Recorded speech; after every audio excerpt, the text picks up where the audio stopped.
simula, lagi daw po nag-worldwide trending ang Got to Believe. And with that, thank you very much sa lahat na nagpa-trend. Sa lahat na nanood at maraming salamat po sa inyo. At maraming salamat sa mga cast. I may never have thanked you enough, no? Pero thank you. Got to Believe will not be Got to Believe without everyone. And thank you, Richard. Thank you, sobra, kasi thank you. Sobrang suporta ni Richard. At of course, to all my cast and to all of you, to all who have watched, ito po yung first venture ko into that first love, a kind of first love story, and natuwa po ako. And maraming salamat. I'm very proud of the show and very happy and very thankful to God. Thank you po. Thank you. DJ, ikaw naman. Siyempre sa lahat po nang nanood sa Got to Believe mula simula ho hanggang katapusan. Itong katapusan po ay maraming salamat. At sana ho nagustuhan niyo po yung ipinakita namin sa inyo at ang story na ibinigay po namin sa inyo. Sana po na-entertain po namin kayo.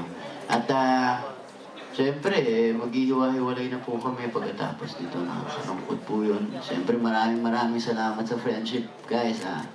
Yeah! Kathleen, ikaw naman. And maraming salamat po sa inyong lahat kasi alam ko na ever since the season 1 talagang tinulungan nyo kami sa Got to Believe na after Princess and I, tinulungan nyo kami ni DJ for this. So maraming salamat po hanggang ngayon season 2. And of course, sa mga fans talaga na yun nga, kagaya sinabi mo from social networking sites, super yung effort nila. And din sa mga supportan nyo rin po mga press, thank you. Kasi naramdaman talaga namin na sinuportahan na kami. And sana magustuhan nyo itong last 9 days namin kasi paggagalingan po namin lalo and subukan talaga namin siya maging best ending ever. Ayan, and speaking of that, meron tayong best fair ever on Sunday. Yeah, on Sunday, March 2 sa Makati Circuit. Makati Circuit. So sana kung may time ko yung mga anak niyo po, yan, magsasaya tayo dyan. Ayan, and mula po sa Star Creatives, mula po sa ating mga business unit heads, kay Tita Malu Santos, kay Ms. Des Tanuaco, maraming salamat po sa inyong lahat.